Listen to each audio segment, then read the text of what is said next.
जय हिंद दोस्तों, जैसा कि मैंने आपको बताया था कि मध्य प्रदेश के शिजोंग डिस्ट्रिक्ट में 2 बच्चों की लिंचिंग हुई।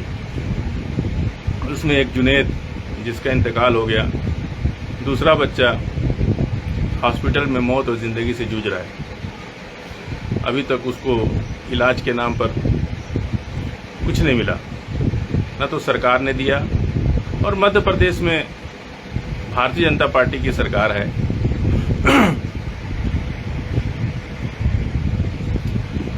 हम अभी जुनेद के घर पे हैं और मैं आपको जुनेद का घर दिखाऊंगा। बेहद गरीब लोग हैं ये लोग, और ये उनका छोटा भाई है जिसको आप लोगों ने, बीबीसी ने भी इसको कवर किया, तमाम चैनलों ने कवर किया। और ये जुनेद के अब्बा हैं। ये जुनेद के अब्बा हैं और ये सारे उनके अजीज और रिश्तेदार यहाँ बैठे हुए हैं। छोड़ दीजिए। ये लगातार देश के अंदर जो मामला बढ़ रहा है, लिंचिंग के नाम पर मुसलमानों की हत्याएं हो रही हैं, दलितों की भी हो रही हैं। गाय का, गौपालक का आखिर क्या निकलेगा रास्ता? ये इस पूरे गांव में हमने घूमा। मैं उनके घर पे हूं इस वक्त, और नमाज भी मैंने यहीं पढ़ी। हर दरवाजे पर आपको यहाँ जानवर बंधे मिलेंगे, और इन लोग की दूध की डेयरी भी है। तो क्या अपने दूध की डेयरी के लिए भी गाय खरीद के कोई मुसलमान लेके नहीं जा सकता? सरकार कैसे बचाएगी उनको? क्या हर दूध की डेयरी चलाने वाला कोई मुसलमान गाय अगर खरीदेगा तो उसे पुलिस की गाड़ी उसे घर तक पहुंचाएगी? ऐसा चाहते हैं ये लोग कि हम लोग सुप्रीम कोर्ट से ये मांग करें कि गौपालकों का रजिस्ट्रेशन कराइए, लाइसेंस बनवाइए, और गौपालक अगर मुसलमान है तो पुलिस की गाड़ी उसको पायलटिंग करके उसके घर तक पहुंचाए, तब जिंदगियां बचेंगी। गांव के लोगों का जीडीपी क्या होता है? आप लोग जीडीपी की बात बहुत पार्लियामेंट में सुनते होंगे। गांव के लोगों का जीडीपी जानवर से ही चलता है। यहाँ पे हर घर में आपको जानवर मिलेगा, भैंस, गाय, बकरी। कुछ खेती से आमदनी हो जाती है, कुछ दूध से आमदनी हो जाती है, गोबर से कुछ उनके खेतों को खाद मिल जाती है। घर के लोग उसमें बिजी रहते हैं, घर के लोगों को भी दूध दही मिल जाता है। ये जो बार बार हम नेशनल चैनल पर जब बात करते हैं जीडीपी, तो जीडीपी गांव के किसान का भी जीडीपी होता है, उसका भी आमदनी, खर्चा और तमाम चीजें होती हैं। तो गांव के लोगों का जीडीपी उनका जानवर है। अगर भैंस, पाड़ी, अगर बाछी जो है जन्म दे दे तो उसका जीडीपी बदल जाएगा। वो 2 साल बाद, 3 साल के बाद वो 60-70 हजार की हो जाएगी। लेकिन वही भैंस अगर पाड़ा, कटरा जिसको बोलते हैं, वो जन्म दे दे तो वो 5-10 हजार का भी नहीं बिकेगा। तो किसान की जीडीपी तो खराब हो गई। उसके घर में तो जब भैंस बच्चा दे या गाय बच्चा दे और फीमेल जानवर होगा तो उसकी जीडीपी अलग हो जाएगी। और सरकार को ये बात समझ में नहीं आती। पूरे देश के किसी भी गांव में आप चले जाइए, हर घर में एक जानवर मिलेगा, 2 जानवर मिलेगा, 3 जानवर मिलेगा। और हिंदू हो चाहे मुसलमान हो चाहे कोई हो, थोड़ी खेती, थोड़ा जानवर से दूध बेच करके, उसका गोबर इस्तेमाल करके लोग उपला बना करके उसको यूज भी करते हैं, जलाते भी हैं। अब ये पूरा सिस्टम कोलैप्स करने जा रहा है। क्या मुसलमान गाय नहीं पाल सकता? गाय नहीं खरीद सकता? गाय नहीं बेच सकता?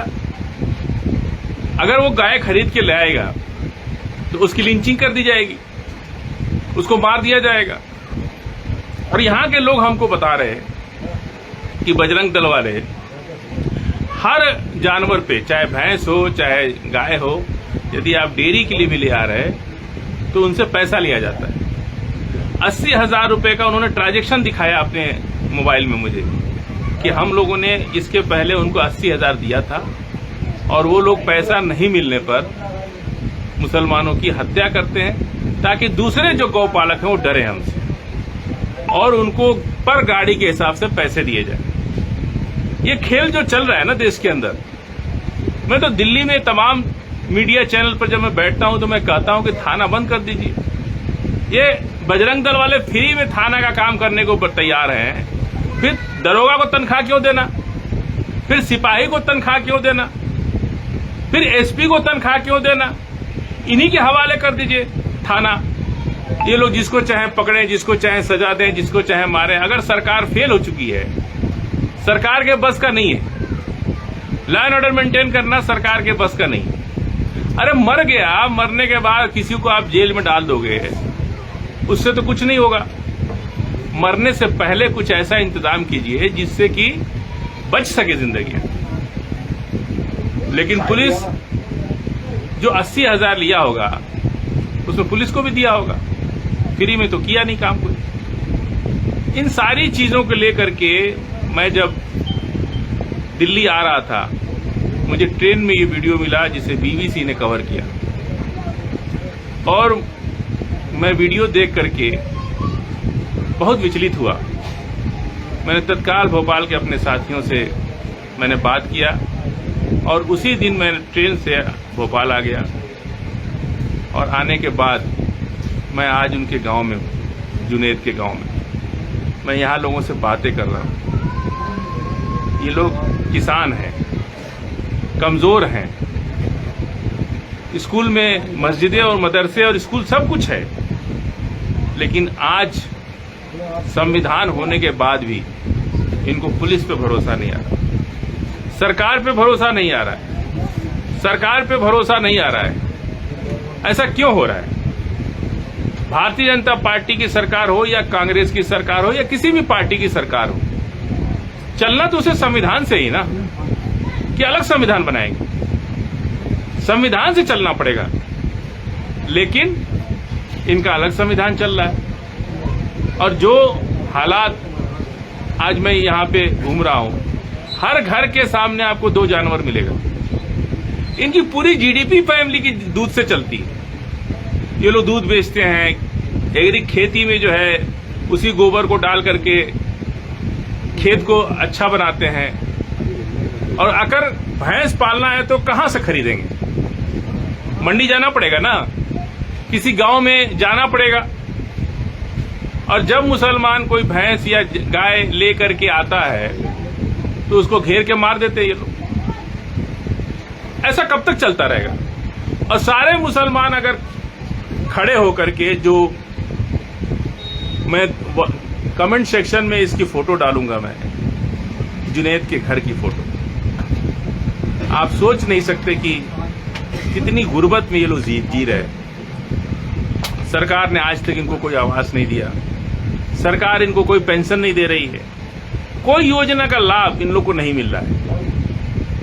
उसके बावजूद भी ये लोग अपना डेयरी चला करके और अपने रोजी रोटी चलाते हैं, कभी डेयरी पे काम करके, कभी डेयरी चला करके। और जब जानवर खरीद के लाते हैं, इनके साथ ऐसी लिंचिंग की घटना होती। मुझे बहुत ये मामला विचलित किया। तमाम लीगल चीज़ों को मैंने समझा है और इनको बताया भी है कि कैसे लीगल तरीके से आपको लड़ाई लड़नी है, और बिना लीगल लड़े कामयाबी नहीं मिलेगी। एक लड़का अपनी जुनैद, जिनके भाई और अब्बा उनके हमारे बगल में बैठे हैं, जुनैद आज हमारे बीच नहीं है। दूसरा बच्चा जो है अस्पताल में कोमा में है, जिंदगी और मौत से लड़ रहा है। और उसके लिए दुआ कीजिए आप लोग, कि दुआ कीजिए कि वो जल्दी ठीक हो जाए। उसके ठीक होने से ही जुनैद को इंसाफ मिलेगा, क्योंकि जुनैद तो अब इस दुनिया में रहा नहीं, तो पुलिस को बयान कौन देगा? जो दूसरा बच्चा घायल है वो जब ठीक होगा तो पुलिस को वही बताएगा। वैसे पुलिस ने इसमें एफआईआर की है और 4 लोगों को नामजद भी किया है 2 एफआईआर में, और भी लोगों की तलाश जारी है। तमाम सरकारी दबाव के बावजूद भी पुलिस निष्पक्षता से कुछ काम कर रही है। लोग कुछ संतुष्ट हैं पुलिस से, मैं ये नहीं कहता कि पूरी तरह से संतुष्ट नहीं है या संतुष्ट हैं, पर कुछ संतुष्ट हैं। लेकिन आज पूरे देश के मुसलमानों से ये सवाल मैं पूछता हूं कि क्या हम हर मुसलमान को ऐसे ही मरने के लिए छोड़ते रहे?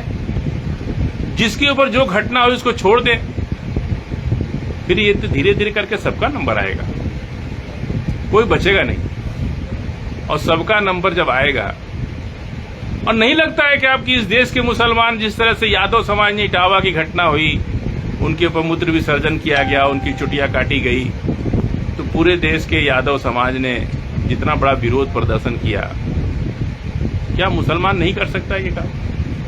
क्या मुसलमान के अंदर वो ताकत नहीं है, या सियासत का ढंग नहीं है, या हम आपस में मुत्तहिद नहीं है? हम इतना क्यों डरते हैं?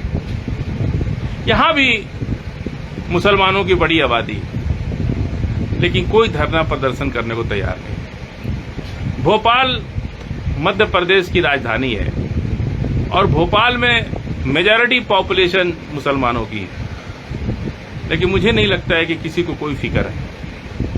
ये बड़े अफसोस की बात है कि किसी को कोई फिक्र नहीं। फिक्र होनी चाहिए।